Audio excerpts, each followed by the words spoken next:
Hey, yo, what's up, babies? Bad Boy, this is my channel. I'm in such a chill, mellow mood today right now. I have no idea exactly why that's happening, but I ain't gonna complain because ain't nothing wrong with being chill and mellow, am I right? Feels good. Feels good. Hopefully everyone else is having a similar experience on this fine Thursday.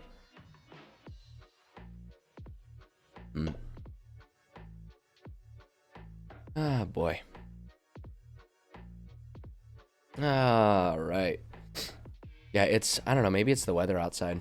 It's a very dreary day around here today. We've had, we're definitely in the whole rainy spring mode right now around here. Cold and rainy, but that's sort of a sign that the weather's shifting. We're getting closer to some warmer days, which boy oh boy, I'm not complaining about that. That's for sure. That's for sure. I've been whining about it on stream all winter how cold I have been for I mean there is a reason. It's because I lost a lot of weight and so my body has just a lot less natural insulation than it used to, and it's an adjustment. It's an adjustment trying to figure out how to survive in that state of being. So that's 100% the reason why. So it's not that there's no good reason for it, but it definitely has been an exhausting situation. Just constantly being cold, like mentally exhausting, just constantly being cold. So I'm glad we're at some weather. Like we're at the weather now. It's the type of cold where like it's still cold for me outside, but like wearing a hat or wearing gloves actually does something for me, as opposed to me just like putting it on to be cold as opposed to being cold with frostbite. It's like, no, I can actually put those on and it actually makes me feel like I'm warm and like my body is keeping up with the temperature and keeping me warm. So it's, that's an improvement. Let's see here. We'll get started in just a second. I just got to check something really quickly. Just got to check one thing. Okay.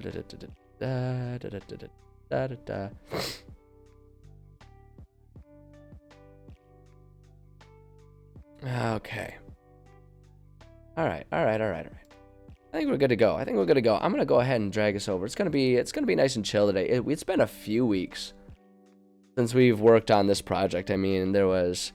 Well, let me bring us over. There we go. Ta-da! Perfect.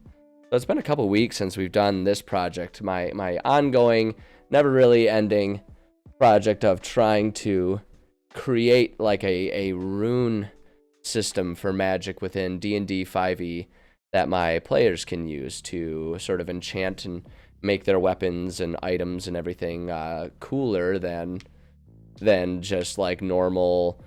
I've got a sword that does slashing damage, or even I've got a +1 sword that's a little bit better at slashing than a normal sword. Because it's like, from a mechanical standpoint, those are certainly helpful and exciting for players to have in a game, but I think the fact of it is like it's just kind of boring. You know, and when we're in an era of like video games where there isn't a game that doesn't have some sort of like crafting and weapon specialization process, you know, like there's just not really a game that exists that way, at least as far as video games go, and the crossover between D&D and video games is absurd, right? So it just seems kind of weird that there's not any sort of system like that. So I'm making my own. And I can do whatever I want. You can't stop me. I dare you to try and stop me. How's it going, Evelyn? Good to see you here. Good to see you here. So yeah, that's what I want to do today. I just want to be chill. Just want to chill and work on inventing some runes and stuff. There's a near infinite number of them for us to make. So I want to go ahead and keep doing that. And last time, what we've been working on, if we're just going in like order of the spells as they exist, right? We're kind of on level 1 abjuration right now. So forget it. Let's just keep going from there, right? We'll just keep going from there. Where are our spells? Let's view all spells. I mean, we're going to filter by abjuration. I guess I could have clicked the abjuration button, but, you know. We want advanced filters here. Let's get our abjuration ones, and then let's go ahead and get level 1. Filter them spells. Sounds like a headache. I mean, I get everyone's got their own thing. I have a lot of fun with it. You just kind of take the spells as they are, and you just kind of find a way in which you could modify that spell as minimally as possible and make it so that it's something that could be imbued on an item. You know, and you just sort of think about whether it's an offensive or a defensive type of thing, whether it goes on like armor, weapons, and stuff like that. I don't know. I think it's a lot more straightforward than people might expect it to be. And I have a lot of fun with it. I find it to be a really good creative exercise. I think it really helps me just sort of it's been like I'm someone who's very self-proclaimed at not being a particularly experienced expert at, you know, balancing homebrew rules and stuff like that, but I find doing this helps me sort of get a handle on that type of stuff and sort of understand it. It makes it easier for me to just make judgment calls while we're in the middle of a session because I have a stronger understanding of what's balanced and what isn't. And the thing about it too is it just makes it really, really fun for players because it opens up a whole lot of customization that gives them the ability to have stuff to have stuff that makes it more interesting with all their stuff. Doing for every spell in the game. Yeah, that's fair. It's a daunting project, no less. But I guess the way I look at it, the way I look at it is there's no deadline, right? There's no one expecting me to be done with this by a certain amount of time. So it's not a matter of, oh, I got to get X number of spells done every day or something like that. It's not a grind for me. It's just a loose, fun project that will always have more stuff that I get to do with it. Like, I look at it as a get to do, not a have to do, right? There's no reason I have to do any of this, you know, and if I ever have, basically what I do is just the stuff that I've already done, I implement into the games. And if players have requests, then the next time I'm working on this project, I'll just like, you know, or the next time I'm doing any writing at all, I'll go ahead and just, you know, put that as the top of the list, like, oh yeah, let's do that really quickly. But as a baseline for the project, this is just kind of like it's like a D&D version of like knitting or something, where it's like, it's not like I'm expected to do it on a production basis, right? It's just something that, you know, when I got a little bit of time, you just work on it, get a few done, adds to the you know, the repository of all of the different spells and runes and stuff that I can give to my players, and that just gives me even more stuff to pull from and play with. So it's, yeah, like if you're setting deadlines for yourself and expecting it to be done by, you know, your next session or something like that, yeah, no, it'd be incredibly stressful. You got that right. But, you know, I don't do that because I'm doing this on my own free will. So I can do it on whatever time schedule, time frame I feel like doing. So that helps with that whole feeling of it being a little extreme. So the last one we did was Shield. So let's go ahead and do Shield of Faith. This one's going to be pretty easy to do, actually. There's not a whole lot that we have to think about here. So go ahead and get our shield. Oh, faith. Fate? No, faith. There it is. And so I've actually kind of transformed this into being like I give an example of an enchanted item.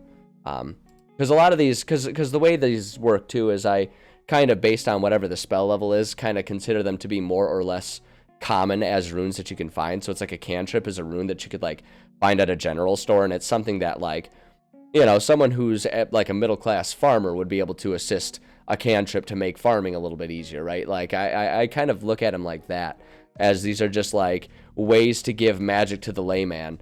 And then, you know, if there's a particularly, you know, entrepreneurial, you know, go-getter of an adventurer who wants to get some really complex spells and make some runes out of it, they can seek out people who can help them and make the rune and enchant their items and stuff like that.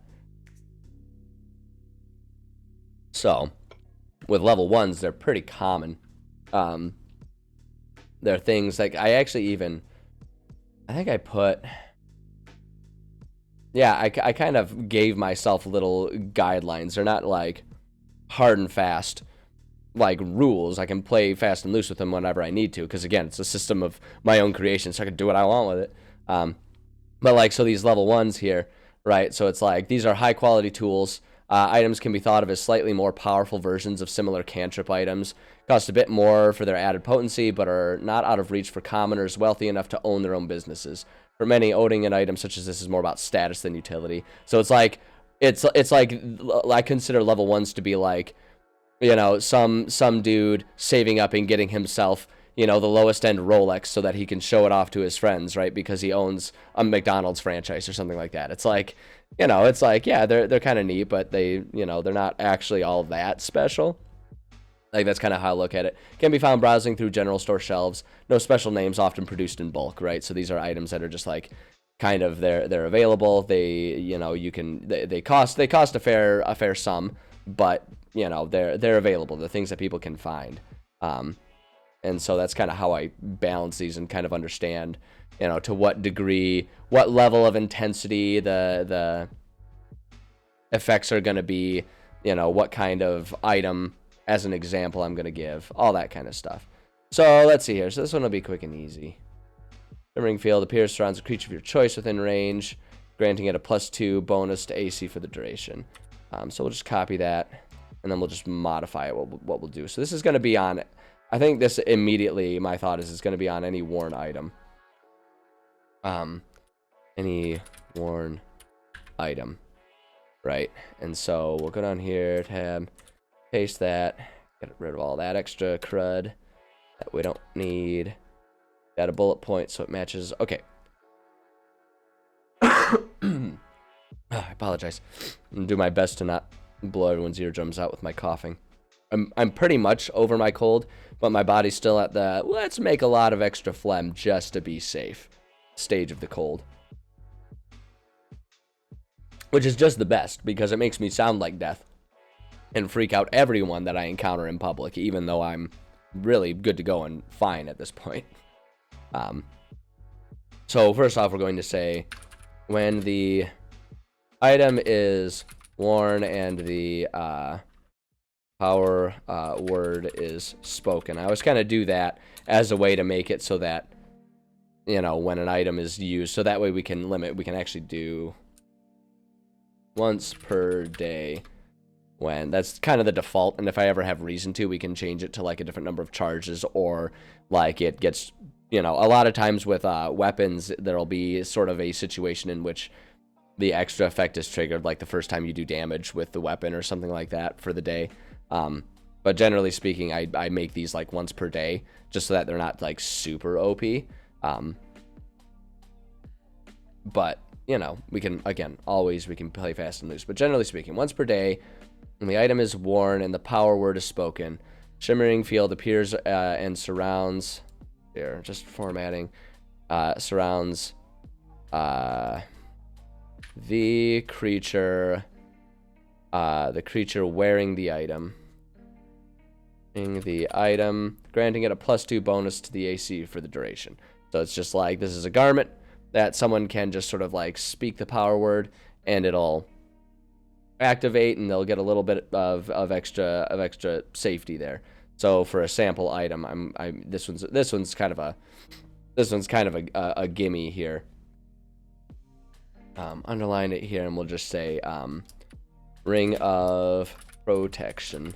Just something like that. You can just wear a ring, and so a person, when they're sort of in a dire situation, like, this is the type of thing that, like, you could definitely see, like it's the type of item, like I say, when we're trying to think about like someone who's fairly wealthy, you know, for a commoner, wants something that helps with their job. You know, it's like maybe the guard captain invests in getting one of these, so that way when there's particularly dangerous outlaws that they have to deal with, they can just go ahead and, you know, activate this type of item. Like, that's the type of item we're talking about, you know. So you can find these around. They aren't super duper rare, but they are, you know, they do cost a fair bit of money. You're not gonna find your average Joe Schmo just kind of walking around with one of these.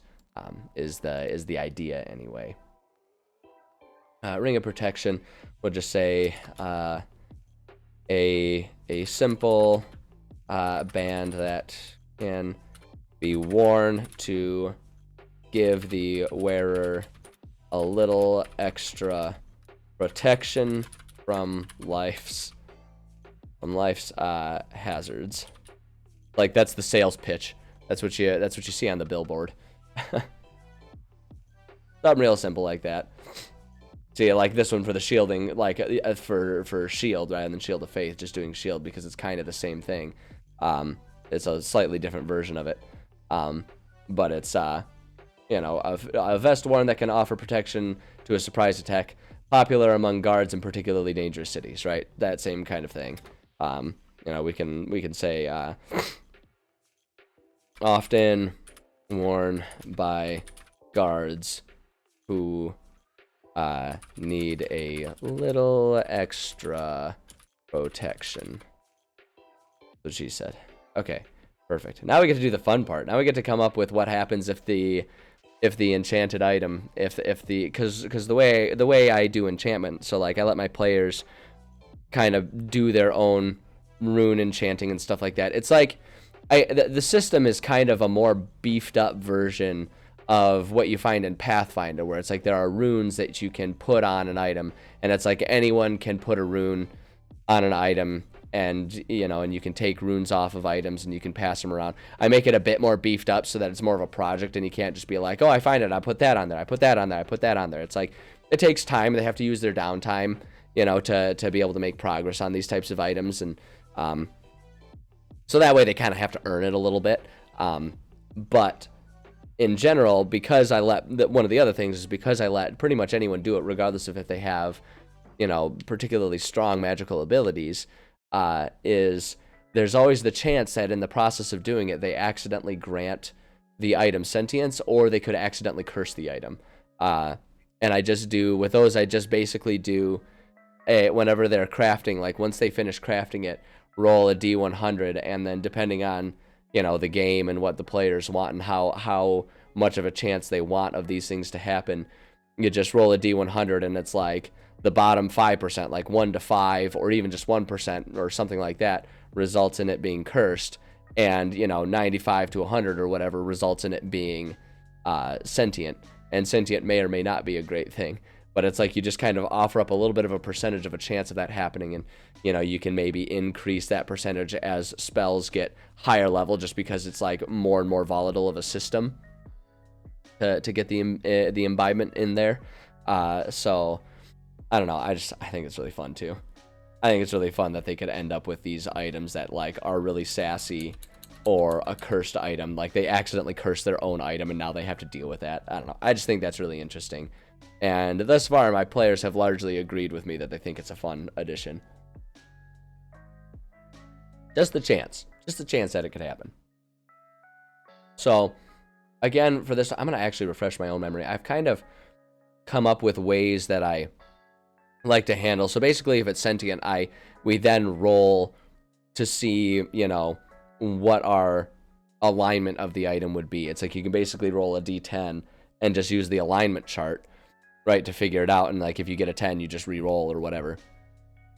And so, you know, and so basically, if it's anything other than neutral, I like to kind of redefine what the personality trait is, and I like to, because it's there, I like to have that result in it being a little special in the effects that it does. So there's something like a little small bonus, not anything that's gonna, you know, break the game. It's not like, oh, it does quintuple damage against evil enemies or anything like that, but something along the lines of like, if you use it in this very specific situation, the item really likes that and will grant you an extra d4 of damage, you know, or something like that. Something really simple like that, just to add a little bit of amusement to it.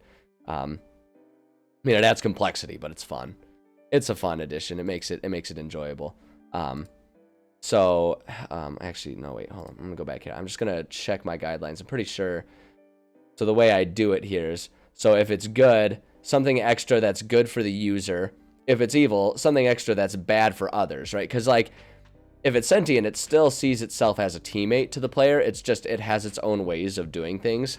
So good is like, if it's a good item, it'll somehow help the player, right? Which is a subtle difference, but it is different than something that is bad for others, right? And so it's like, you know, a good, something so suppose it's something that does damage. Suppose it's a sword that's sentient. A good one would, hold on a second. I have to answer something here. Oh boy. This is the pain in the butt of all of the connectivity of working from home. People can bother me all the time.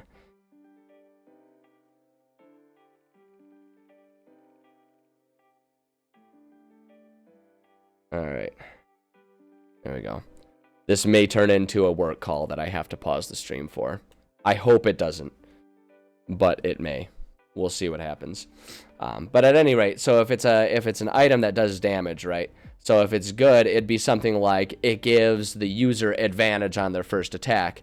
And then if it's evil, when it does something bad for the others, that's when it would be like, does extra damage to the enemy, right? So it's like there's different, like a good item tries to build up its user, and an evil item tries to cut down other people, right? Like that's kind of the idea there. And then what I do, let's see here. Oh my gosh. Everything's exploding right now.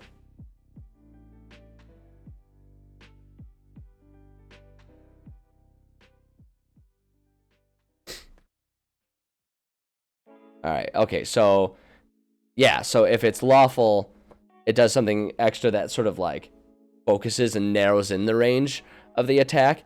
And if it's chaotic, it's something that broadens the effect, right? So if it's an area effect thing, if it's lawful, it'll be like it narrows that attack and like maybe increases damage.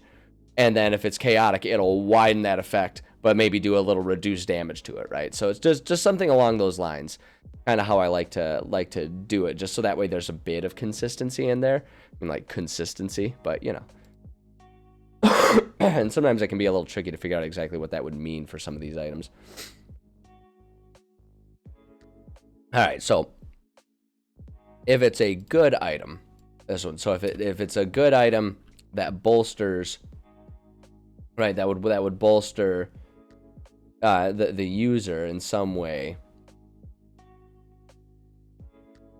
I mean, we could just have it be. So what we can do here, so if it's sentient, a lot of times too, if they're sentient, I'll give them the ability to like self-cast, right? Because it's like a knowledgeable item. So it can like speak its own power word in essence and self-cast if it feels it needs to. So if it's good, what I would say is like, if an enemy if an enemy gets a, I'm trying to just think about how to phrase it. Like if an enemy gets a sneak attack on the wearer, there we go.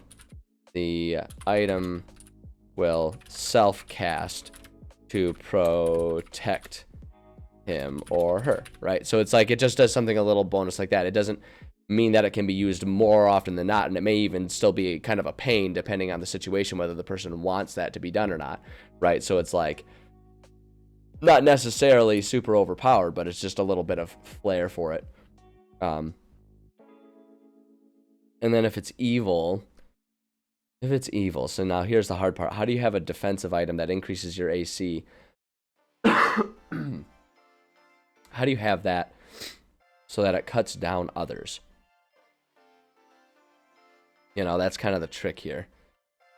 I mean, you could just have it be really rude and it yells insults at people when they attack them,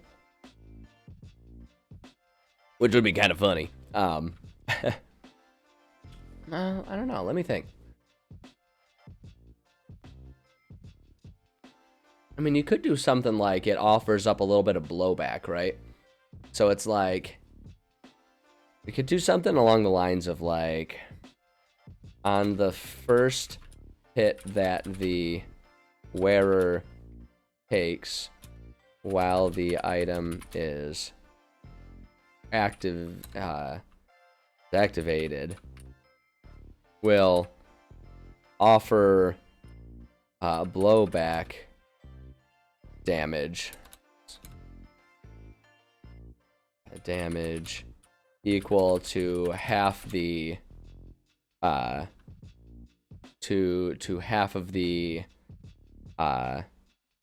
damage of the attack.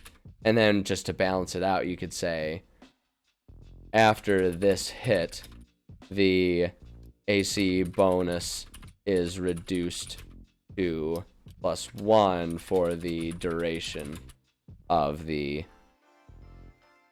spell, right? So it's like, you know, so like it will sacrifice itself a little bit to then offer some blowback, right? And so that's how this item could, again, like it sort of goes after enemies as opposed to just buffing the user, right? And again, that's the type of thing where it's like the person may not particularly want it to do that, but that's just what it does because it's got a mind of its own. It'll do it.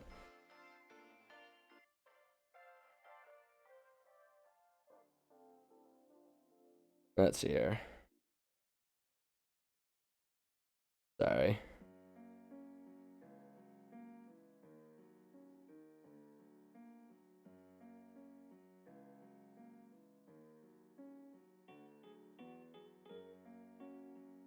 Sorry, I may have to help a coworker out here. Let's see.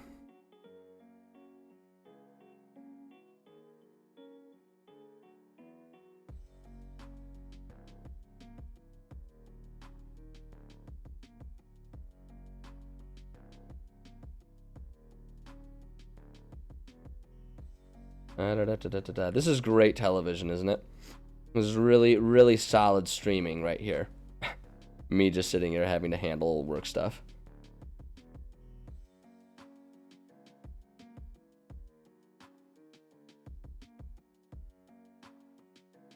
All right, let's see here. So now if it's lawful, again, so this is like, so if it's lawful, it's kind of like it narrows the abilities. And so like a lot of times what I'll do for these shields, and we can actually kind of look at this. So like what we did up here, right? So we can kind of look and see, well, focus energy where attack came from offers +10 bonus AC, but only towards the initial attacker, right? So you can kind of do something like that, right? It wouldn't be the same amount because the shield is different than Shield of Faith, right? So we can say lawful, we'll say focuses on initial, on source of initial attack. We could do offers +3 AC against original, against, we'll say against first attacker when the item is active, and only +1 AC against others. And then we'll say if the first attacker is slain, reverts to +2 AC all around, right? So it's like it'll focus in on that one thing. And then so now this one, oh yeah, I like this one. Chaotic sort of panics and turtles up. Offers +8 AC, but the wearer cannot move until their next turn concludes. I do kind of like that. I think that's kind of funny. Basically, chaotic is just the item's a complete spaz and it overreacts to things. I do kind of like that idea. I kind of wanna copy that. I think I'm gonna we'll just change the +8 because +8 is not the same balance of what this spell is actually offering. But I really like that idea and I want to use that again. So offers, we'll do it +3. So it offers a little bit of a bonus. Yeah.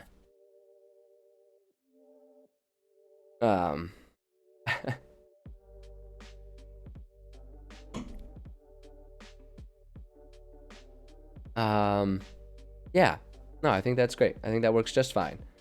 And now we get to do if it's cursed. So what I like to do with cursed items is I like to give them some sort of like extra powerful benefit, but then there's a problematic side effect of it. And then obviously there's going to, because of that and because it's cursed, there's going to be a lot of extra work involved with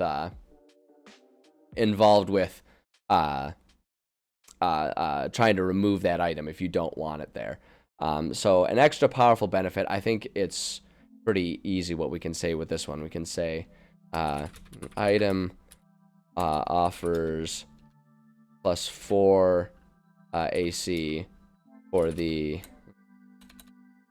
+4 AC for the duration.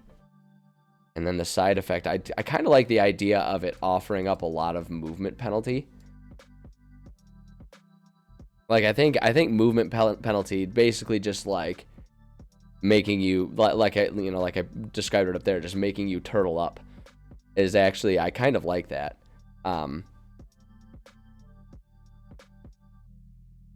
Yeah. So I kind of want to describe this with a little bit of flavor too, right? So we can kind of call it something along the lines of like we can say, the magic of the protection is heavy.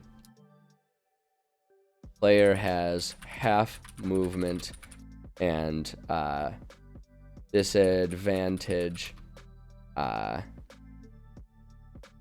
Do I want to add the disadvantage? Would that be too much? You go +4 AC, but like they can't hit at all. It basically keeps them alive. Like it kind of just it basically turns it into an emergency tank situation where you just like, it's going to be really hard to hit enemies just because you're moving so slow, but it will keep you alive if you're about to die.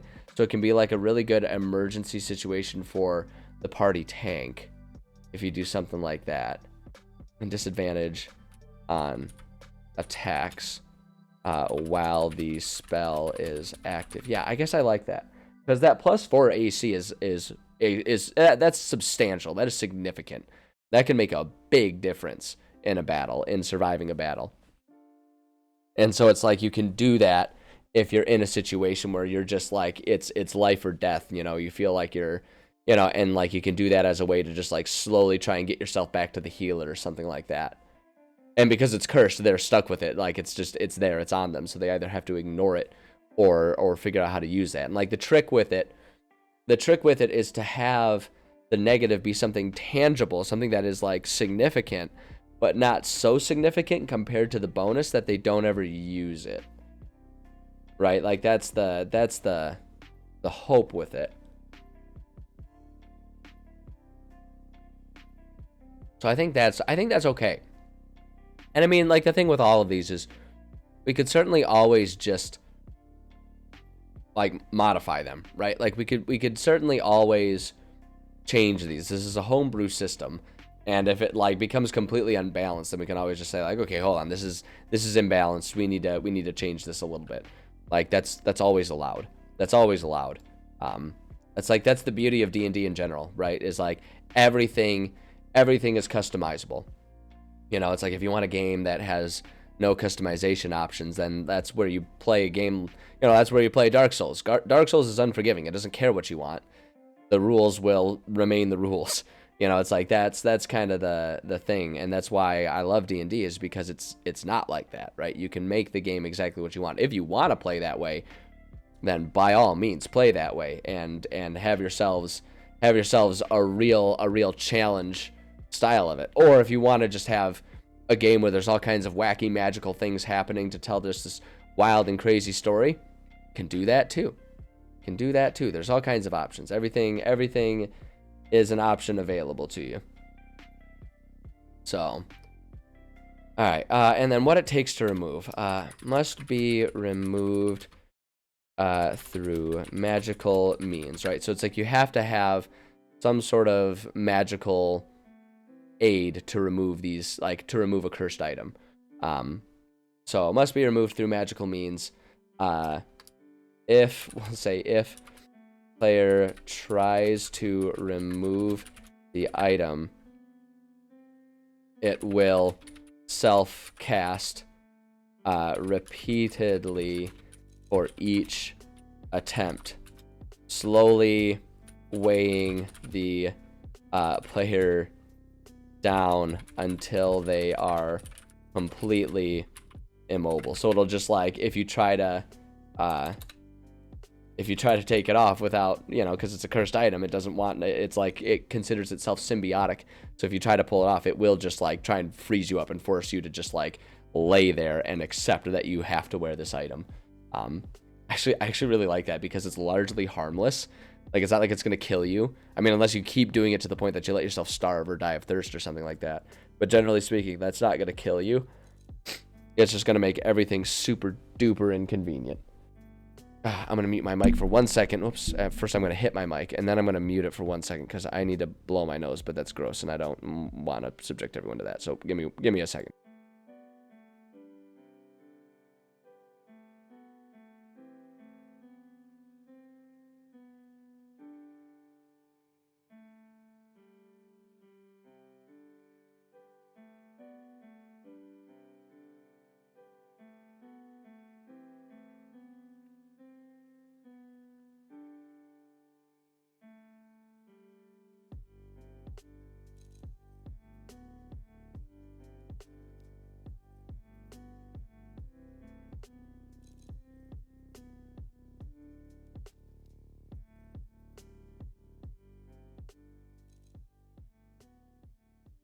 Phew, that was a purge. That was a purge if I've ever felt one. My goodness, colds are just the grossest things. I hate colds. I hate colds so much. There are a lot of things a lot of uncomfortable situations I would rather go through than have a cold. Having a cold is just, because it's just so pervasive. It's just like, it's such an ever-present part of your life when you have a cold. There's no getting away from it, no getting around it. It's just there. It doesn't care. Hold on, I gotta get one more. I'm so disgusting. I apologize. I'm so gross right now. 1 second.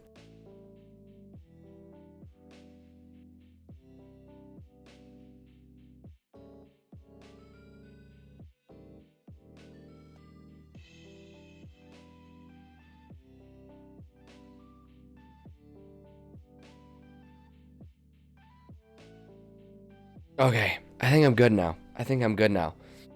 If my sinus isn't empty right now, I don't think it could ever be. Honestly, at this point in time. God,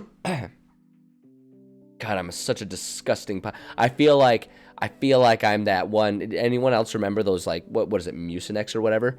Those Mucinex commercials where it's like the guy that's just like the booger that, like, he's congestion, right? And it's like he's just like there, and like you take the Mucinex and like you cough him out or whatever. I feel like I'm that guy. I feel like I'm just the sentient booger right now. It's so gross.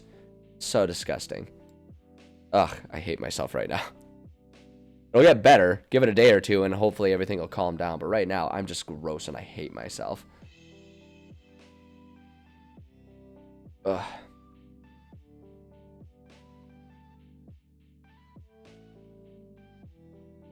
Oh, boy. All right. Let's see here. Let's go ahead and do another, shall we? Let's do snare. Ooh, this one's going to be a fun one. I really like the ones that have a whole lot extra going on with them. I feel like it makes it a whole lot more fun. All right. Let me see here. Okay. Oh, shoot. You know what? I forgot we need to... I'll have to recopy that other stuff there. All right. Oops, snare. There we go. Okay. Copy that. Let's see here. All right. Yeah. So let's actually, you know what? Let's just got it copied. Cast a spell. You use the rope to create a circle in a 5-foot radius of the ground and the floor. When you finish casting, the rope disappears. Circle becomes a magic trap. Trap is nearly invisible, requiring success. Oh yeah, see, this is gonna be a sweet one. This is gonna be a really sweet one.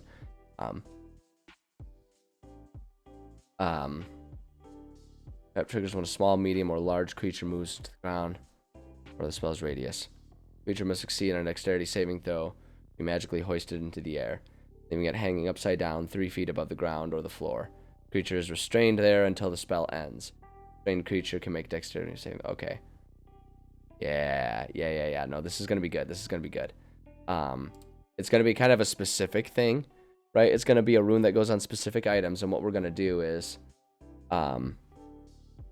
there's gonna be like specific. I think this one has to have kind of specific items that can go on. So we'll say on any rope or similar. Actually, you know what we'll just do? We'll just say on any object that can be discreetly placed on the ground. And so what my thought is, like, you could get like a pebble, right? You could enchant like a rock or something like that, right? And you toss the rock there and it'll kind of create the trap, right? So it's like just any object that can be placed on the ground with discretion. Like if it's, you know, because like it'll become, you know, not super noticeable, like it says nearly invisible, but it's like if you try to do it with like a big giant sword or something like that, that'd be ridiculous. Although I guess like if players want to do that, I guess I don't really care if they want to do that. On any object that can be, we'll just say on any object that can be placed on the ground. If they want to do like a freaking breastplate of snare and have it there and just have the breastplate become like, and so that if someone trips on it, they get entangled, like, great. Although that would actually be really, that'd be kind of like, that'd be an interesting flavor, because then you could flavor it that it's like a straitjacket, right? Like it's a straitjacket that pops out of the ground and entangles someone. I think that'd be really fun, actually, now that I think about it. Yeah. Okay. On any object that can be placed on the ground. That's perfect. I think that's really fun. Now that I'm actually fully considering it. Okay, so let's just get rid of the extra gobbledygook there. Yeah, there we go. So, once per day. Okay, so we're gonna have to massage this language quite a bit, but we can get there. Let's just scrap this whole sentence. Once per day, the item can be placed on the ground to set the trap. When placed, and we'll just change this to when placed, the item, say the item disappears and a 5-foot, was it radius? Shoot, I deleted that part. Hold on, let me check. 5-foot radius. So a 5-foot radius circle becomes a magic trap. This trap is nearly invisible, requiring a successful intelligence. Becomes a magic trap. That's perfect. So you just place it down there, and it just like, and it becomes this nearly invisible circle, right? And it's like centered. Actually, we'll say, centered on the object. Becomes a magic trap. Trap is nearly invisible, requiring successful intelligence against. And so usually when it says your spell save DC for these things, I always just do 10 plus whatever level the spell is, right? So this is a level 1 spell, so it would be 11. So pretty easy to notice it. But, as far as I'm concerned, that's fair because this is level 1. This is something that, like this is, if we're going to use our metric of it being like the idea being someone can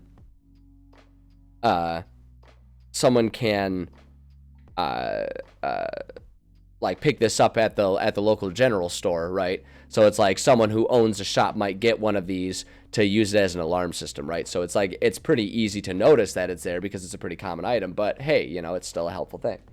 The trap triggers when a small, medium, or large creature moves onto the ground or the floor in the spell's radius. The creature must succeed in a dexterity saving throw or be magically hoisted into the air, leaving it hanging upside down 3 feet above the ground or the floor. Creature is restrained here until the spell ends. Restrained creature can make a dexterity saving throw at the end of each of its turns, ending the effect on itself on a success. Alternatively, the creature or someone else who can reach it can use an action to make an intelligence arcana check against your spell save DC. On a success, the restrained effect ends, and that's the end of the sentence. So it was weird for me to say the word ends on an upward inflection. After the trap is triggered, spell ends when no creature is restrained by it. And the item reappears where it was placed. There. Perfect. I like that. I think that's perfect. And so yeah, we're gonna go ahead and so for the example item, underline here for the item. I think I just want to say, just do the alarm stone. Actually, no. Hold on. We'll say the anti-theft stone. Popular among shop owners. The stone can be placed by the front door of the shop to capture would-be thieves. Oops, there it is. Oh, there it is. Oh, there it is. How many times does it take one idiot to spell the word thieves? Popular among shop owners. Stone can be placed by the front door. The shop to capture would-be thieves. That's perfect. That's like all it needs to be. So, I might go ahead and... Let's see. How do I want to do this? Okay. Here we go. Good. The item... let's see here. The item will immediately call out to its owner and the local I don't know if I want to say local guards, right? Because people might not always want to do that. To its owner that it has caught someone if they are not within sight of the captured foe. So it'll be like, yeah, it'll just call. It'll be like, hey, I got him. And then evil, the item will enjoy shaking the captured person, making them nauseous, or maybe even bonking their head a couple times. It's really just a really sassy item, and that's fine. Lawful. Let's see. Lawful. So I feel like lawful. So usually this is like narrows it down, like narrows the impact, right? Lawful. We'll just say can discern friend from foe, and we'll say, well, no, I guess I don't want to do it like that.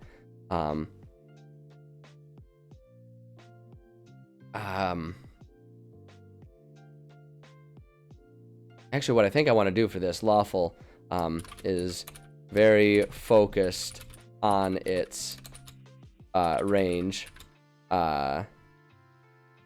5-foot diameter circle only, but the DC... Oh, wait, hold on. And this also needs to be an 11 for this DC, I just realized.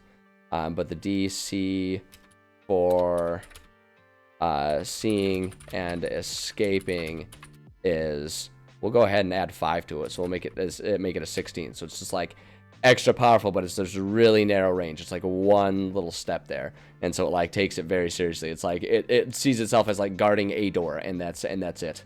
And then chaotic. What I think what I want to do is 10 foot radius area, and will capture anyone at all, even small critters that may wind up in the area. See, wind. Oh, it does not. Just is the same as wind. Alright, and I don't think we need anything else. That's not, I don't know. The chaotic isn't super great there, but yeah, I don't know. I'm gonna change that. I don't like that. I don't like that. I don't even know if I like the lawful one, to be perfectly honest. We'll figure something out. Let me check this rook thing.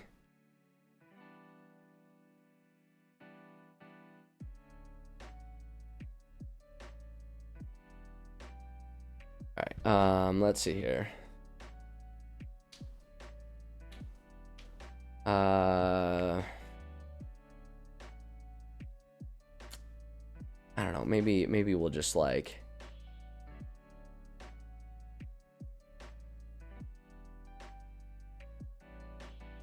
let's see here. It's very focused on its range. Yeah, I don't know. I don't like that. I'm gonna rethink both of those. I might go for like more traditional descriptions of lawful and chaotic than what I normally do, just because of the nature of how this one works. I feel like lawful, rather than hanging the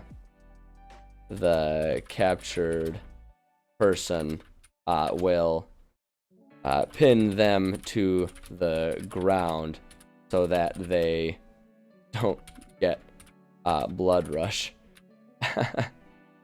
Oh boy. Uh-oh. Hopefully this is not a bot rush. Sometimes you get a whole bunch of them all at once. Let's see here. Give me a second. And ban them bots. I don't care for no bots up in my place. Let's see here.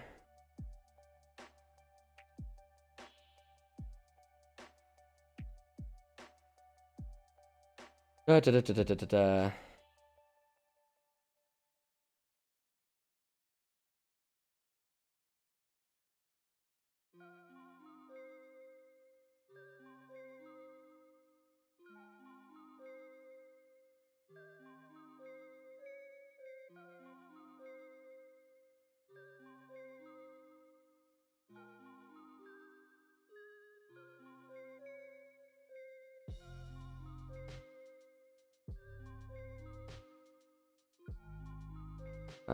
Okay. All right, let's see here.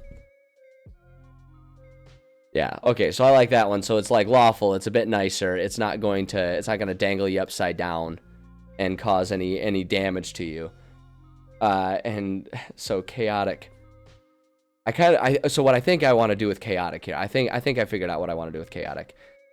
Is a little overzealous and will send the ensnaring ropes out a little ways. Anyone next to the creature triggering the trap must also save, or else also be trapped. So it's like if you're hiding right next to it, you might get caught in it. Or if there's like multiple people walking by or something like that, they might all get trapped up with it. Which I think would just be really funny. And I think that would actually be really helpful, but I can just see it like, I always imagine the chaotic ones having the voice of Gur from Invader Zim. If anyone else can remember that reference. I feel like Invader Zim has enough enough of a cult following that people generally speaking understand and will follow that one. But I don't know. I don't know. I'm reaching that kind of awkward age where it's like a lot of people understand my references. Like people who like the same things as I like will understand my references, but like the stuff that I remember from childhood and everything is old enough that if you don't actively like the stuff I like, you've probably not heard of half of my references. So, if it's cursed, what I really like about this, well, so what I really want to do with this one, um, extra powerful benefit, um, uh, will, let's see, so if cursed, DC to escape, once trapped is 16, and, okay. My coworker is calling me. I apologize. This may be the end of the stream. I'll come back and let you guys know for sure. I'll be right back. Give me a minute. I apologize.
Okay, all right, I'm back, and we are going to continue streaming. I am so sorry about that.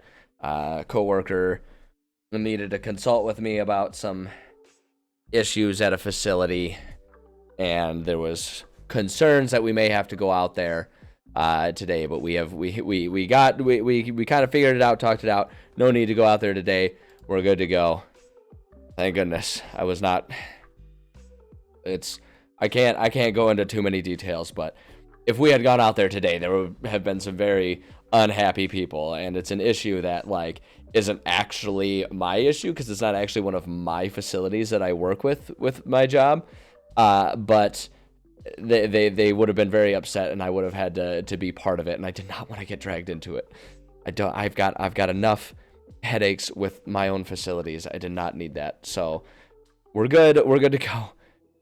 Thank goodness I don't have to go out there. So I'm so sorry about the pause right there. Let's go ahead and get back to it. The good news is I was able to sort of get my break and refill my beverage during that call. So let's finish this one and see if we can't get at least one more done today. For all these goofy little spell things that I like to do here. So what the heck were we doing? Right, we need to come up with a cursed trap. Okay, so my thought. Okay, so I remember what I was thinking here. DC to escape once trapped is 16, so it holds them extra tight. And what we'll say is, and the captured individual takes 1d4 damage for every failed attempt to escape as the ropes squeeze tighter. So it's just like this really sinister thing.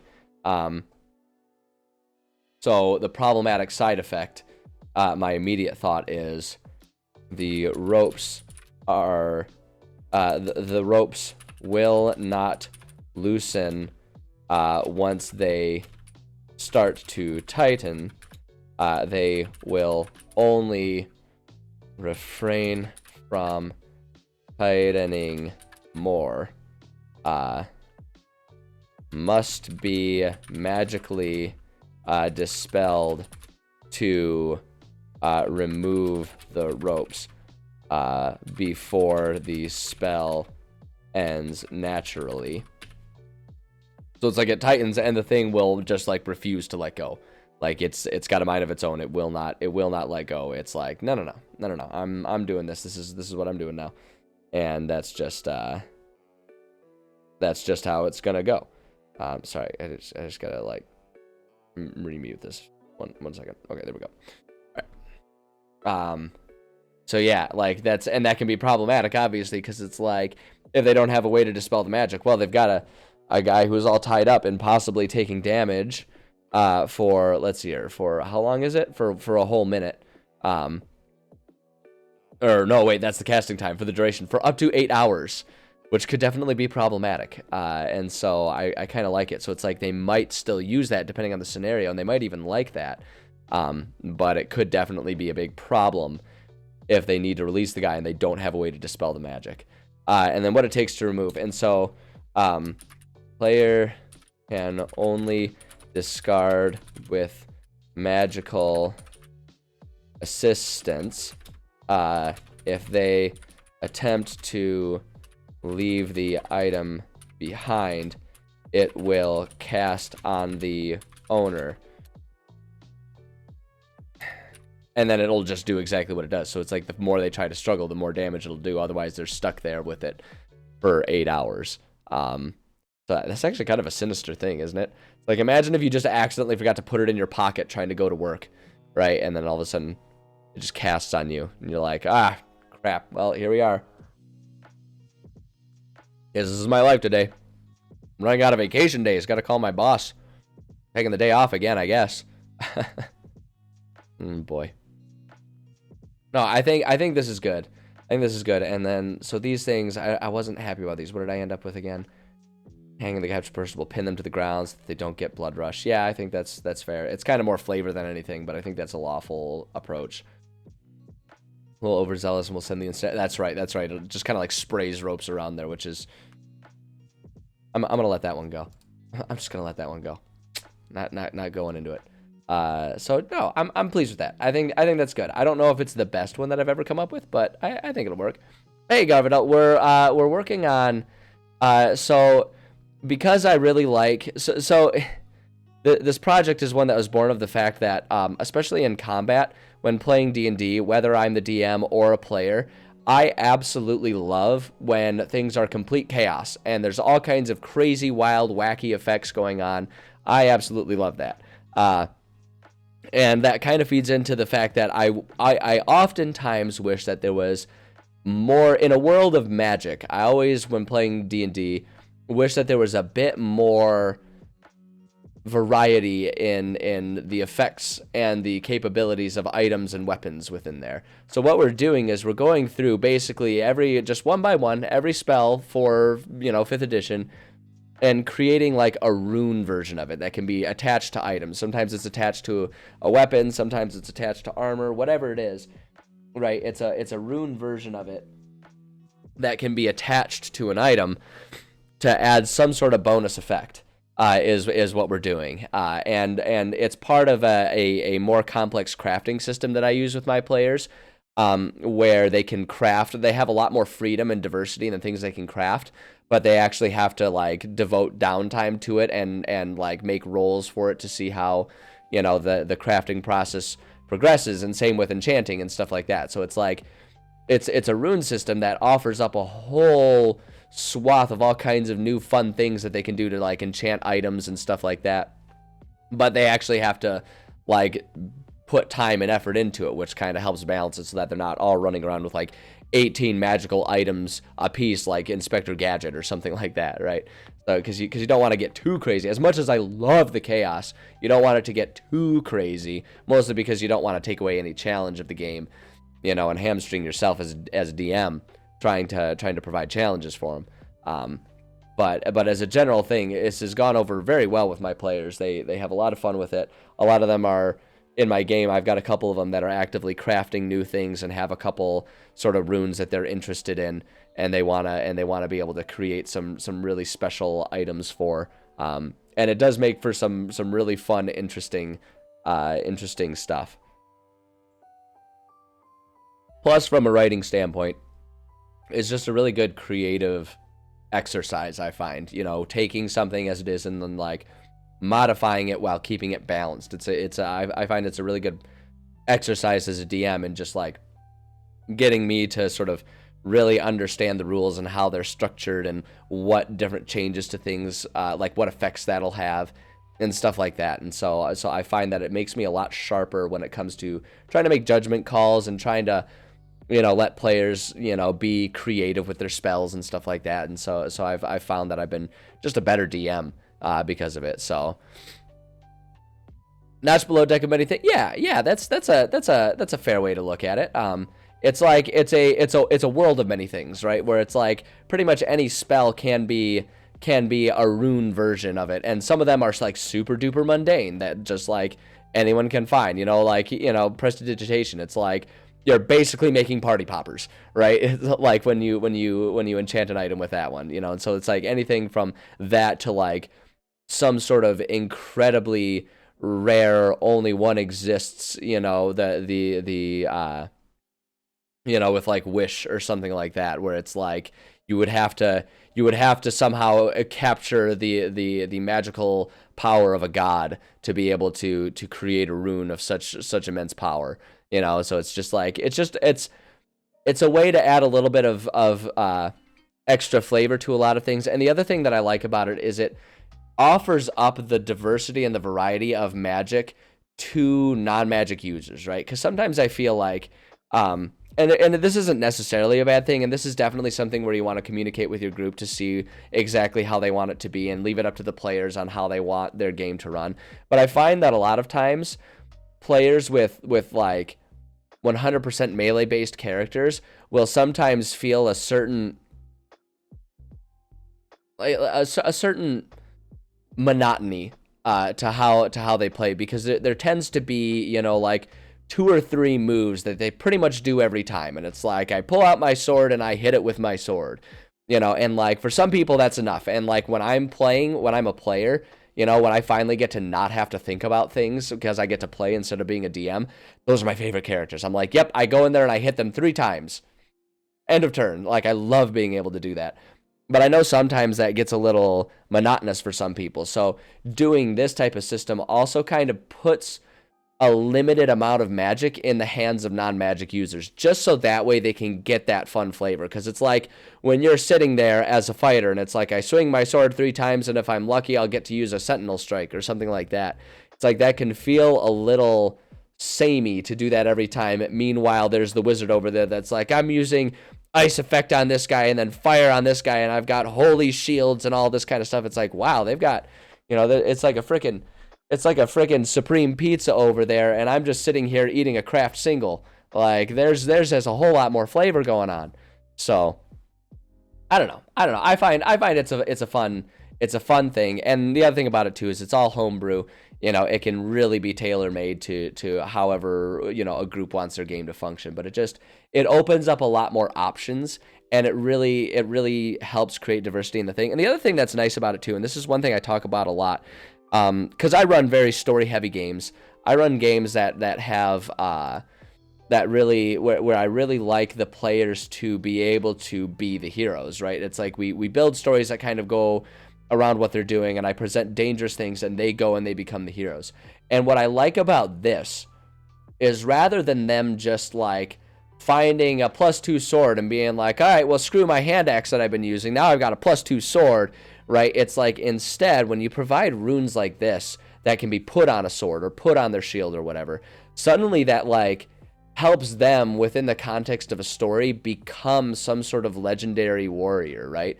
Because now, rather than just hoping they find some sort of legendary item, they're the ones making their legendary item. So it's not like, oh, I'm trying to find Jared Rick's sword of absolute flame heroism or whatever. It's like they're not trying to find that. They're the ones that create that, right? So it's like by the end of their journey, when they've gone from level 1 to level 20, they're the ones with the sword. And so it's like your guy who's playing Dale, the dwarf fighter or something like that. Like, when you eventually start a new campaign, you can have like a museum that has the weapon that they created, they handcrafted, right? They can get attached to that weapon because that becomes their legendary item, right? So rather than trying to find the legend, like rather than trying to find the legends and emulate them, they become the legends. And like, it's a minor thing and it doesn't always resonate with players, but I do find that players really like the idea of being able to really have their character be, like, my guy is a famous archer and like he has his bow and people know him and fear his bow, right? It's like because he's got the bow that, like, depending on how he grips it, can shoot arrows of different magical effects and stuff like that. When you create those items, suddenly they're the stuff of legends, not just trying to recreate the stuff of legends. And it just like, it makes things, it just adds it's just like adding a dash of salt to your meal, right? To just add that little extra zip of flavor to what they're doing. And I don't know. I think it's meaningful. It's not something that necessarily will mean a lot to everyone, but I find it's fun that way to kind of give players that sort of extra dose of heroism in their games. So let's see. That's the last level 1. Let's just go ahead and go on to level 2, right? We might as well. Let's do it. Give me that sweet filtering. There we go. Oh, there's not a whole lot of them. All right, we got to set up a new page here just to keep things organized. This is old. I don't know what this was. That's an old version of doing it, I think. Let's see. I'm just going to delete that. I don't even know what that was. Gonna get rid of that. There we go.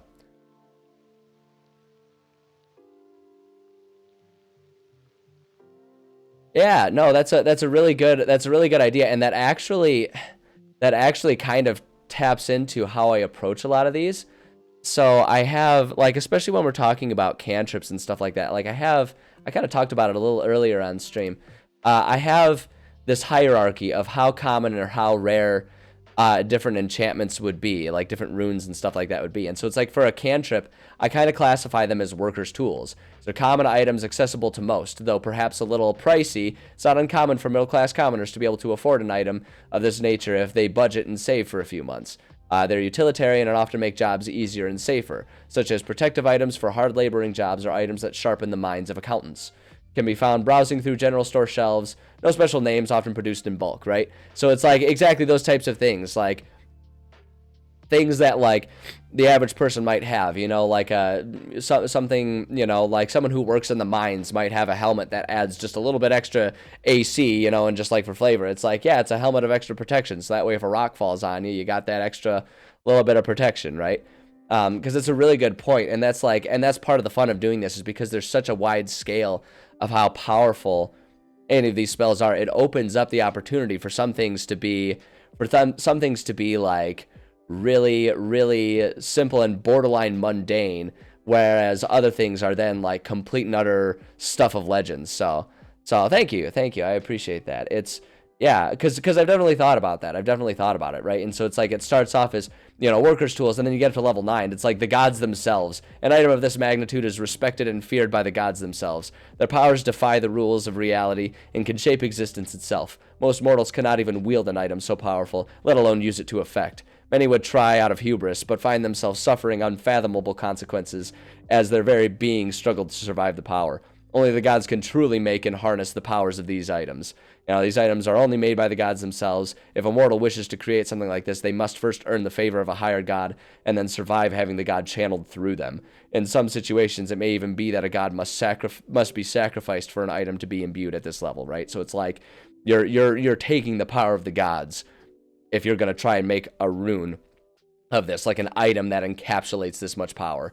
Now, the names of these items typically reflect those of the gods who wield them. You know, it's like it scales all the way up to there, you know, all the way down from these things where it's like, you know, like I say, if you make a rune, an enchanted item with prestidigitation, you're functionally just making sparklers and party poppers, right? It's like, it's just all of this huge spectrum of stuff, which I think you know, it adds so much extra flavor, and it's just so much more fun to have that much extra stuff there. So let's see, I'm gonna copy our template here, go for this, we'll retitle this one, level 2 imbibements, boom, there we go. And then we don't need, since we're just doing imbibements, we don't need any of these other parts of our template here, and just kind of clean that out a little bit. And then start making a bit more. Copy our template here so that way we can modify and then still have it, not have to go to another page. So, all right, so this first one was aid. Probably not the gator kind. So funny. All right, stupidest joke. All right. Spell bolsters your allies with toughness and resolve. Choose up to 3 creatures within range. Each target's hit point maximum and current hit points increase by 5 for the duration. Cast the spell using a spell slot of 3rd level or higher. Okay, alright, so these ones are always kind of tricky. When it's a spell intended to impact other people, right? When it does multiple other people, it gets kind of tricky trying to figure out how you flavor that and how that goes into any item other than like a wand, right? That you can like Alakazam and like, you know, Harry Potter your way towards getting the results. So it takes a little bit of thinking here. Clear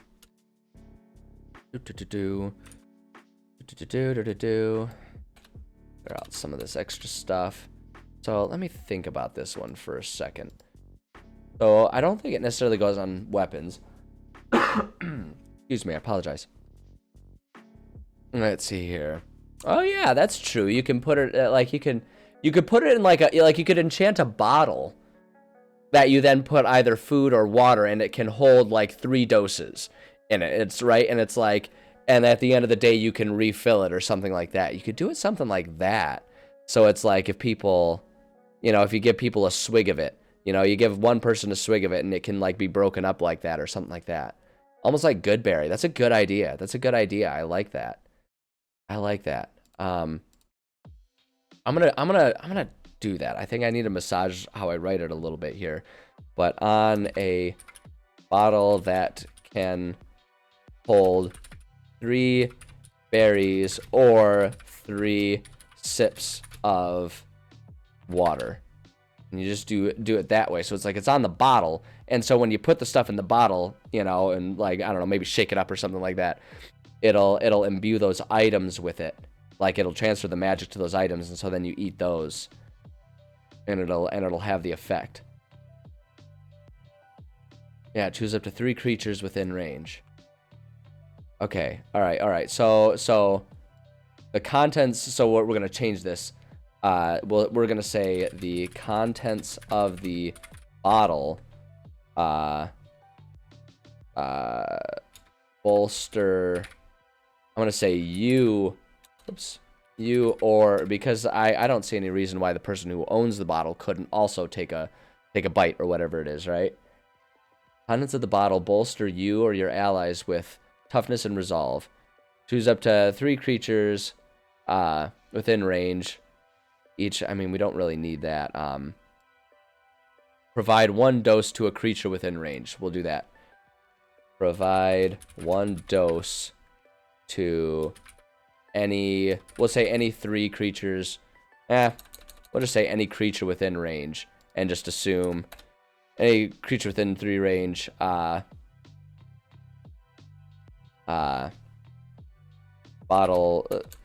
well, kind of given. Well, it's 3 berries or sips right there. We'll do that because I think at higher levels what it's going to be is you can enchant for higher levels, right? It takes more magic to enchant a larger thing, but it could still, like, but so it would take longer to properly enchant, you know, like a gallon jug or whatever, but you could do it. Kind of ritual or inhaling. It's, oh yeah, that's not a bad idea. Not a bad idea. You can light some incense that does it. Not a bad idea. I feel like that'll go, I feel like that kind of turns into the purview of if a player approaches me with an idea, I'll be open to it. And so what we'll do is the baseline is on a bottle, you know, 3 berries or 3 sips of water. And then we'll just go ahead and kind of do a capsule and say, or any other 3 use, but replenishable,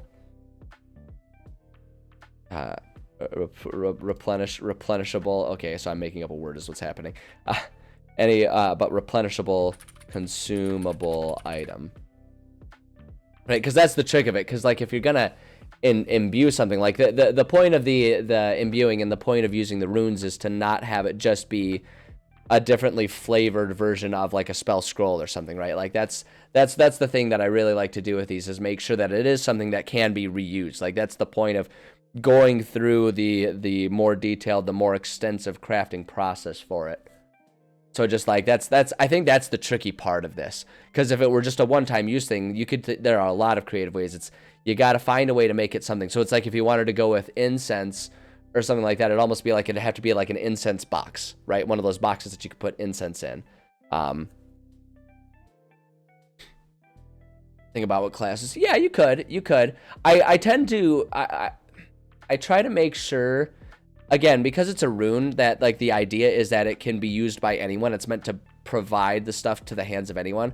I like to try and make it so that the rune is just like, no matter who's using it, it has like a predictable effect.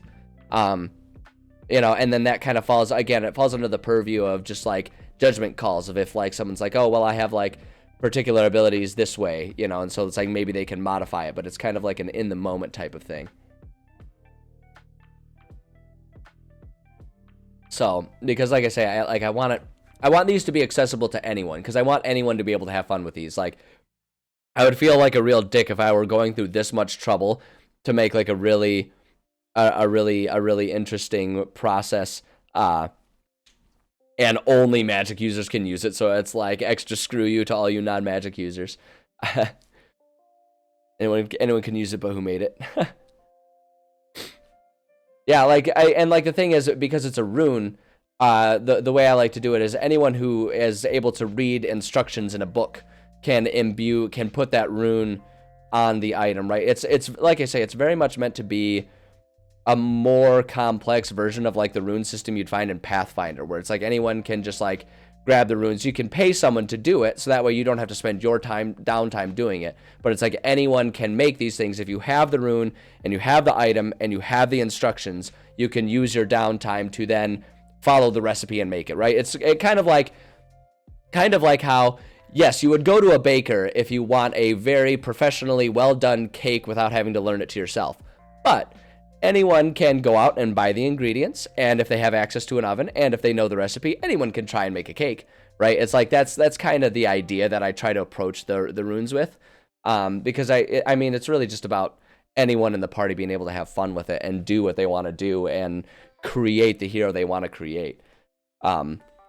So, but I really like this idea, actually. This idea is growing on me rapidly, of like an enchanted bottle that has consumables in it. I really like that idea that you can like refill. So it's like it can hold up to like 3 strawberries or whatever. And it's like, yeah, you've got strawberries of 8 or whatever. And it's like, like, what a fun way to flavor it, you know, because then the person will put in whatever they want to put in for how they want to do it. I think that's some really fun flavor. But yeah, and then each person's hit point maximum and current hit points increased by 5 for the duration. Yeah, I think that's great. At higher levels, so what we'll do is when you imbibe this spell using, and we'll just say rather than using a spell slot, you just kind of change it to at, there it is, at 3rd level or higher, and we'll say at, I think, oh, see, now here's the thing. So an additional 5 for each slot level above 2nd. Yeah, actually, I think that's perfect. Rather than like necessarily being a bigger jug, I think that's even better. I think that's just the way it is even better, because then you could just have like a more powerful jar. And then it would be real sad if they drop it and break it, right? The Kingkiller Chronicles. I have not read those. All right, if it's sentient. Oh, this is gonna be really fun. Okay, so if it's sentient, I kind of want to say like it's almost just like if it's good, like it enhances the flavor of whatever it is and bolsters the mood of whoever consumes it. I don't know. I like it to be. How do I want to do this?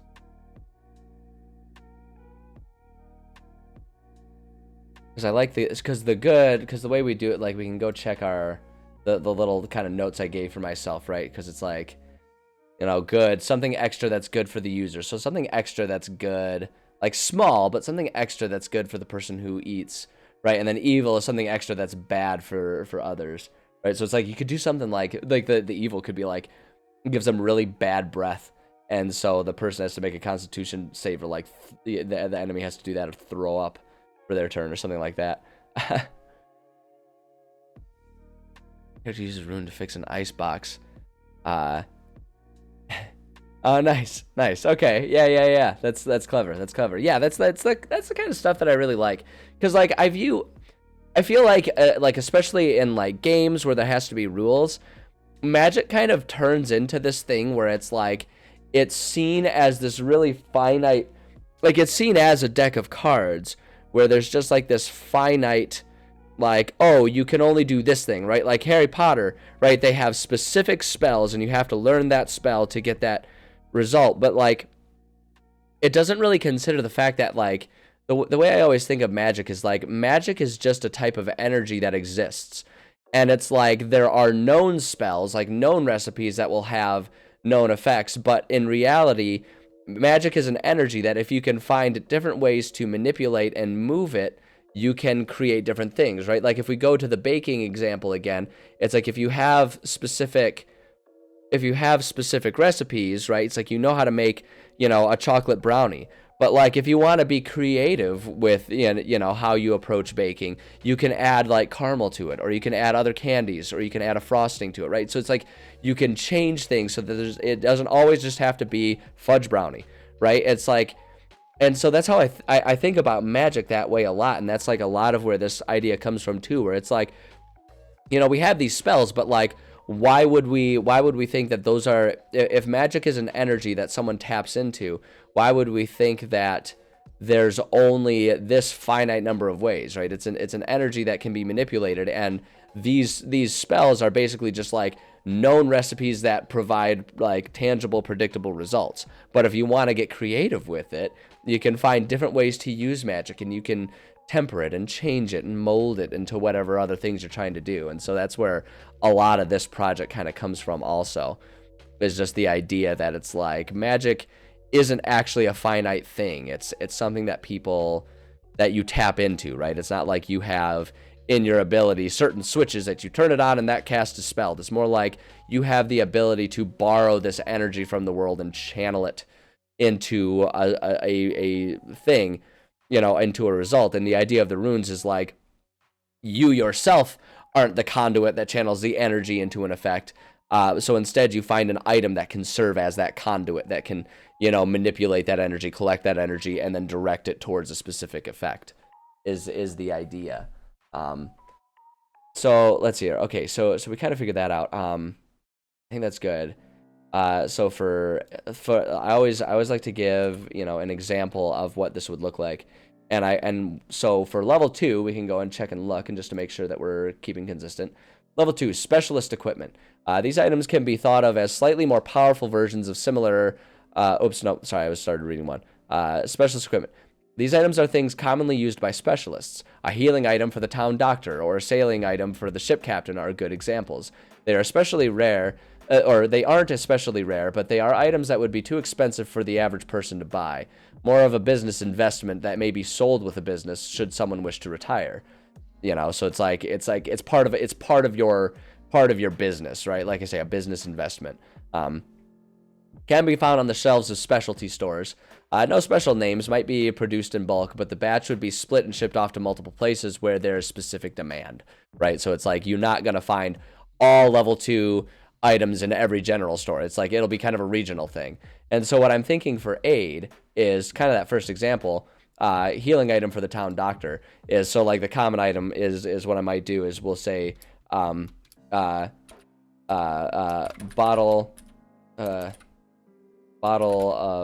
of healing, and what we can say is and just sort of as the flavor, a handful are typically kept on the shelves of local healers and hospitals for use with particularly particularly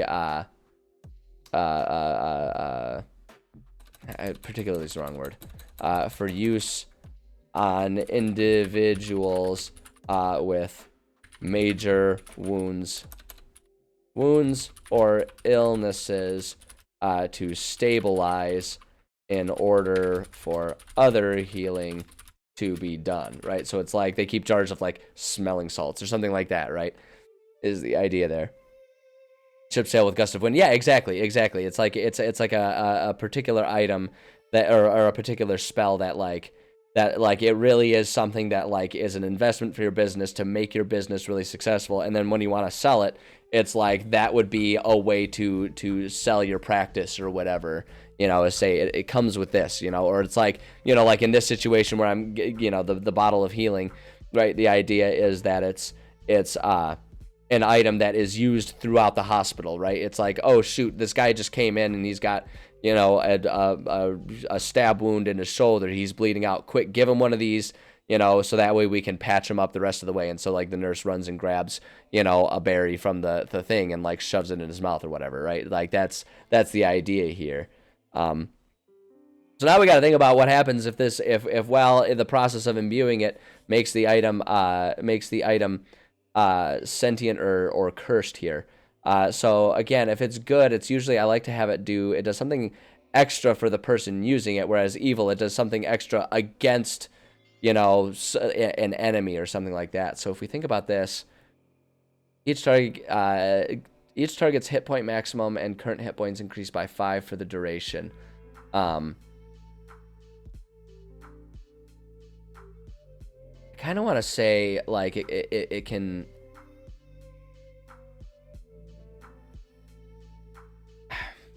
I'm wondering if it would be too powerful for the thing to be able to like almost serve as a diagnostic tool. So it's like it like will, once it's consumed, it will kind of like alert the person who ate or drank or whatever the item is, right? It'll alert them to, you know, what the cause of the ailment, what the cause of their ailment or something. I guess that's kind of not really the point, right? Though this one's, it's more so that it bolsters them with like toughness and resolve. I think maybe we can use the toughness and resolve here. So good. Encourages the user when they consume a dose. The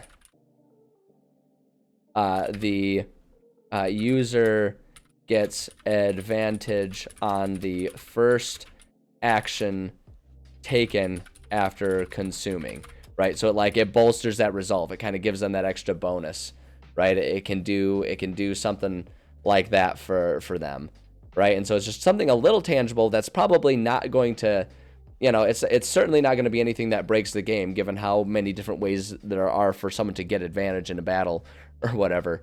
But it, you know, enough to really add that extra little bit there. And then evil, so the evil, again, it's like it doesn't, I don't, with a sentient, because cursed is like it could definitely harm the person using it. Like that's the idea of a cursed item. Evil is more so like the item is a dick and it like helps you be a dick to your enemies is kind of more the idea for that. So I almost want to say is like a devil on the shoulder of the user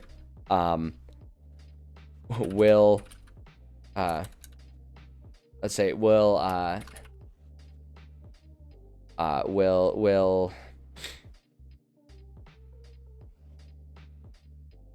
kind of want to say will help find the best approach for attack and give the user advantage on the first attack roll after consuming, right? So it's like it's a very specific benefit that really only helps out if you're using that to help you in battle, and the thing is just like evil, and it's like it wants to see the bloodlust. So it's like, hey, if you do this on this guy, it'll definitely work, and so it like gives you advantage on your attack or something like that. Just something small. I like that. I think that works. Lawful is always like it narrows the effects, and so like I almost want to trying to think.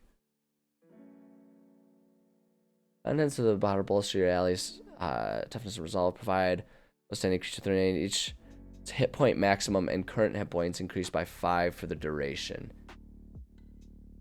Because lawful, I like to like have it be a more narrowed, focused, and more powerful thing, whereas chaotic, it just kind of like spews the effect all over the place. I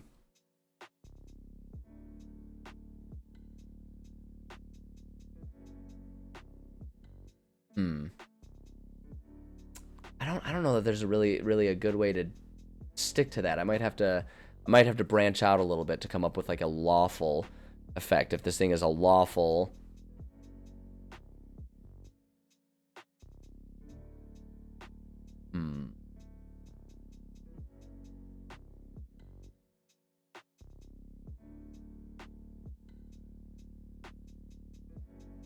I'm blanking on how to do this one. It's like, it's not always obvious what would be a good option, but like I'm determined to figure it out for each of them, right? Because I just think it's so much fun that there could be the possibility of like a lawful evil bottle of healing that like has these extra little bonus effects just because it has its own personality. Wonder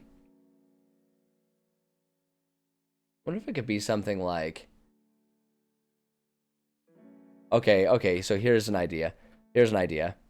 The bottle has a preferred content, as in food, or as in a specific berry or type of liquid. If it is filled with that specific item, will offer we'll say 7 HP instead of 5, right? So it's just like, if you give it its preferred thing, it'll narrow it in, it'll dial it in a little bit and offer a little bit of a bonus, right? Because that's how I do the lawfuls. It's a more focused, more purposeful item rather than just like always being a goody two shoes, because that's what good is, right? So I like to do that. And so then chaotic, I almost want to say has a very sticky lid. If filled with liquid, the jarring process of opening it will cause unused doses. Well, I don't know. Like, that doesn't really make sense. I was thinking, like, if it, like, I want to find some way, but basically what I'm trying to do is that, like, there's the chance that, like, in specific situations, it'll spill the contents. It'll spill its contents. Let's see here.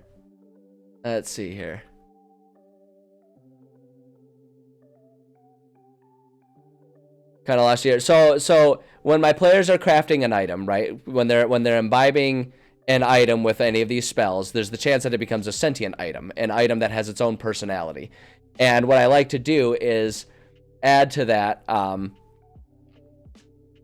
It's not. Sentient and cursed is not the same thing.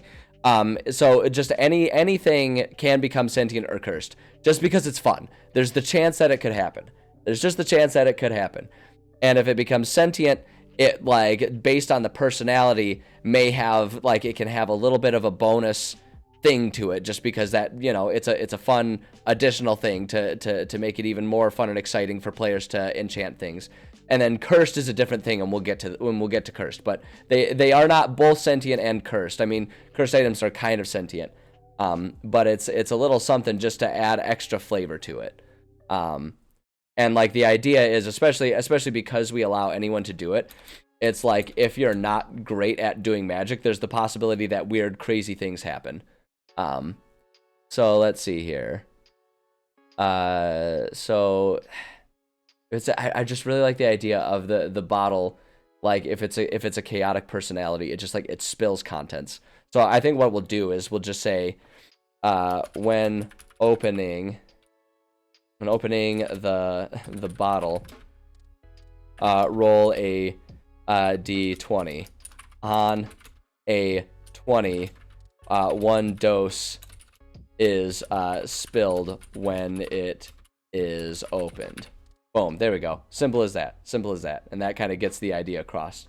Just something to make it goofy, right? Just something to give a little extra personality, because why wouldn't it be fun for someone to have a bottle that, like, talks at you and can cause extra impacts of using it when you use it? Like, I don't know. Maybe I'm the only one. Maybe I'm the only one who thinks it's funny, but I think it's hilarious. My players have been into it too, so just for that extra flavor.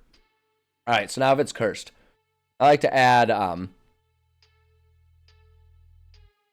I mean, okay, so if I had a deadline for this, you're absolutely right. If I had a deadline for this, then 100% I would want to focus my intentions a little more. There is no one expecting me to do this in any way, shape, or form. I just do this because it's fun. I'm just doing it because it's fun and I like doing it, and we go through and we do it. If my players are after a specific spell, like if they're trying to learn how to, create or purchase a rune for a specific spell, then I'll just make sure and do that spell next so I can provide it for them. But, like, yeah, like that's the thing. Like, if you're absolutely right that this is a lot of time spent on something that has a very little percentage chance of happening.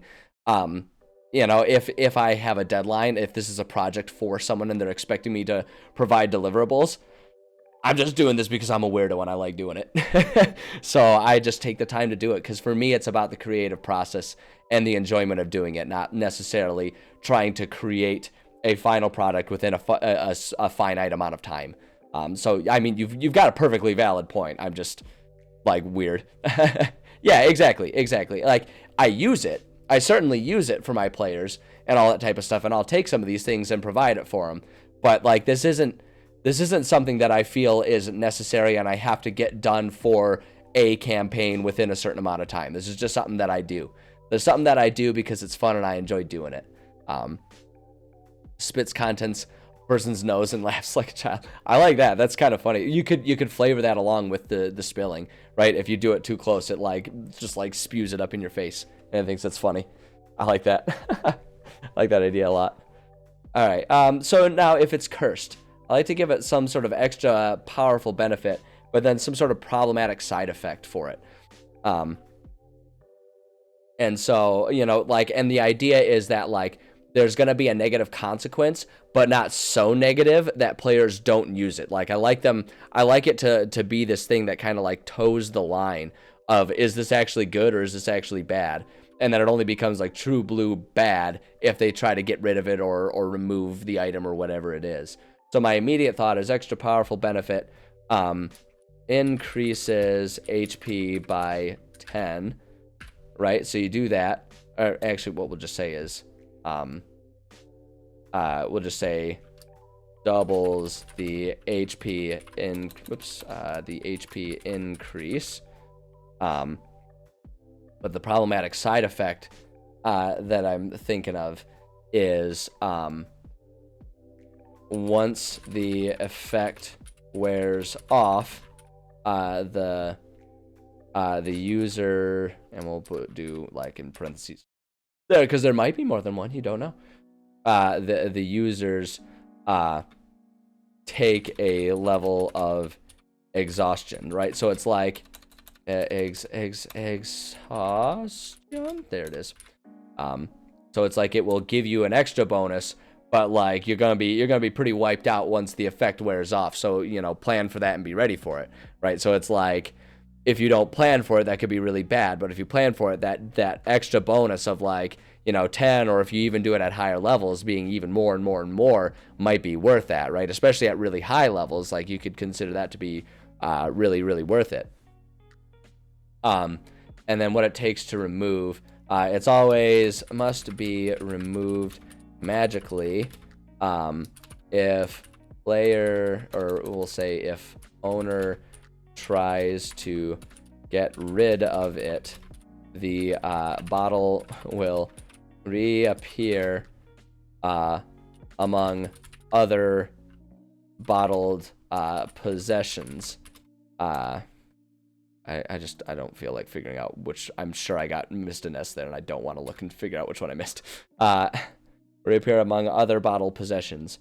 Any time, we'll say the next time the owner tries to use any bottled item, they have the chance to use this item and immediately gain the level of exhaustion. So it'll like basically what I like to do with these items is if you try to get rid of it, it'll like punish them. Homebrew takes loads of time and effort that may not matter in the long run. As long as it's fun, it doesn't matter what you make. Yeah, I agree with that. I agree with that completely. Simply bauble that as a deity trapped inside, and PCs may never encounter it. So in case they do, waste an opportunity if not. Absolutely. I think that hits the nail on the head, and that really taps into what I talk about a lot with my homebrew, where I approach this from a world builder standpoint, not from a DM standpoint. I was, by hobby, a world builder long before I got into D&D. And I've always been someone who, like, even before I got into D&D, I would create worlds, I would create these stories, I wouldn't even share them with people. I just did it because I enjoyed doing it, and I loved kind of imagining and creating worlds. And then when I found D&D, that became an amazing outlet for me to share those worlds and those ideas that I was creating. And so they kind of blended into each other. So the concept of creating something that's really cool, that even has a small chance of encountering you know, and then watching players miss it and not encounter it. Like that, what you're saying hits the nail on the head. For me, I don't care, because for me the satisfaction came from creating it and knowing that I've created this really cool world that has a whole lot of cool things for players to interact with. Because for every one thing they might miss, there's another thing that they'll encounter and have a lot of fun with kind of encountering and feeling like this world is a real one that exists outside of the actions that they take. So yeah, I think that's a really, really good way to put it. I appreciate that. Because that's really how I approach all of it. That's how I approach all of my homebrew world building type of stuff. I do it like, that's why I, you know, at least 2 days a week when I'm streaming, work on a campaign that I am not playing and have no group lined up to eventually play. I'm creating an entire module campaign that goes from level 1 to level 10 for players, that gets more and more in-depth as it goes along, more and more complicated as it goes along, to provide challenge for players as they increase in levels, even though I presently have no idea if or when I'll ever play it. Because for me, the fun is just creating this world and creating this place that exists. And then one day I may have a group that it's like, hey, we want to start a new campaign. It's like, boy, have I got the thing for us. And then we can go and do it, right? Because like for me, it's the creation, it's the creativity, that's the process, you know, or that's the fun part of the process. That's the enjoyment, you know. Like certainly there's all kinds of enjoyment in seeing people encounter these things, but I just have fun creating, you know. Like it's the idea of creating something for the sake of creating it, right? Like, and I feel like a lot of times that idea kind of gets lost, because people kind of get caught up in this idea of like, well, if I'm not making money, or if I'm not giving it to someone, or if no one's making me do this, why should I spend my time on this? Like, I don't know, because you like doing it. Because you like playing it, you know. It's like, you know, you like creating it, you know. Like that's the thing for me. It's like I don't care how many times, if at all, players encounter the things I make. I make it because I like making it, and I feel good about creating and coming up with these ideas, because all of it helps me be a better creative person, so that the things they do encounter are going to be better in the long run. So I appreciate that concept. You know, like I love the detail and the heart and soul that DMs put into their homebrew stuff. Like I've got a buddy of mine, you know, one of my players, he got really inspired by all of my world building type of stuff, and so he's been building his own world that's like a modified version of D&D. It still kind of uses the rules. It's like it's still kind of in the world, but much more loosely, and it's essentially like a wrestling themed one.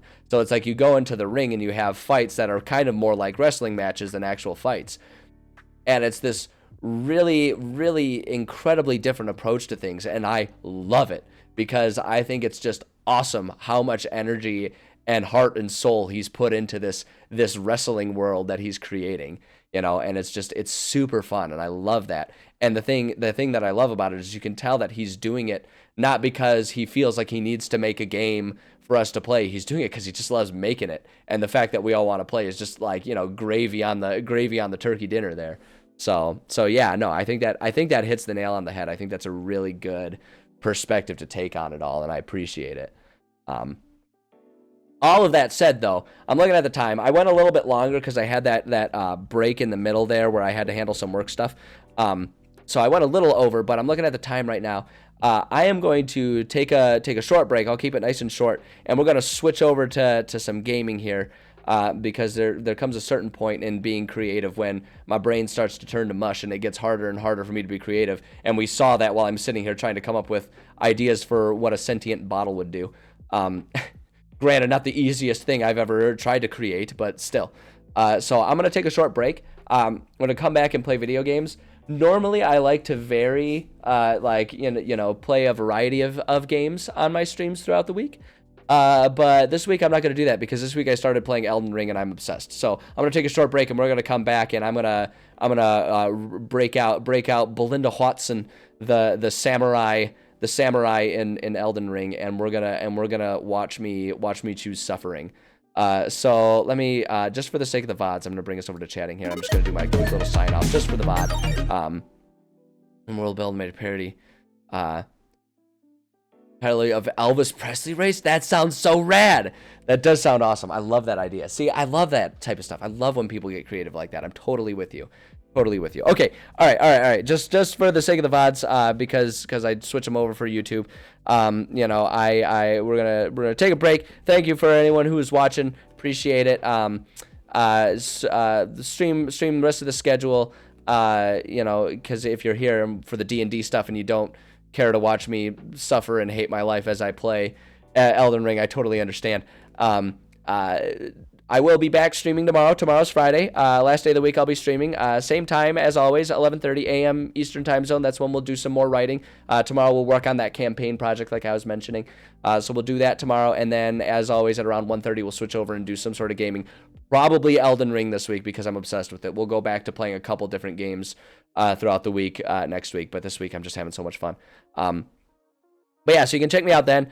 And then as for, just because we're getting close to the end of the week too, for next week, my normal stream schedule is Monday, Tuesday, Thursday, Friday at those times, 11:30 a.m. Eastern Time, writing, 1:30 p.m. Eastern Time Zone, gaming. Normally that's my schedule, Monday, Tuesday, Thursday, Friday. Next week, Monday is up in the air. I'm going to be out of town heading back Monday morning. Depending on how the journey back goes, I may or may not have the time or energy to stream. So we'll see what happens Monday. It may be a different schedule. It may not happen at all. It may be normal. I don't know. I'll try and post updates on my different announcements resources, which are, if you want to stay connected, you can find, I've got a Discord server. I do a lot of announcements there. It's fun to talk about homebrew stuff there. You can get connected with Discord. That's a good one. I also put announcements up on Twitter at EnviroStreams, so you can follow me there if you want to know exactly what's going on with streams, and if you want to just see stupid thoughts that come out of my head every now and then. You can follow me there. Other places you can find me, I do have an Instagram, EnviroBoy Streams on Instagram. I share a lot of like my kickboxing and my rock climbing adventures. So feel free to check that out if you want to see some of the other goofy stuff I get up to. And then, unless you're already watching, in which case you don't need this advertisement, but I also have a YouTube channel where you can find all of my VODs. I put all of them up there, so if you want to see other things that I've written, you can go check that out. If you want to see different games that I've played, you can go check that out. Unless you're already watching on YouTube, in which case you can come watch me live on Twitch at the times that I just mentioned. But yeah, EnviroBoy on YouTube, you can find me there. So there we go. Okay, that's my plugs. That's my announcements. All that kind of stuff. I'm gonna leave you guys here just with some music for a few minutes. There'll be a very short break in the stream for just a minute when I switch it over for the sake of the VODs and all that stuff. But we'll be back in, like, I don't know, maybe 5-10 minutes. And we're gonna choose suffering and die a whole lot in Elden Ring. And it's gonna be a lot of fun. I'm looking forward to it. So sit tight if you want to do that. If not, I'll catch you later. Either way, I appreciate you guys being here. You guys are really creative. You guys have a lot of good ideas. A lot of good ideas coming up in chat today. I appreciate that. It makes it a lot of fun for me. I love doing it. So, but yeah, okay, all right. I will be right back. I'll catch you cats on the flip side. I will see you shortly. Sit tight.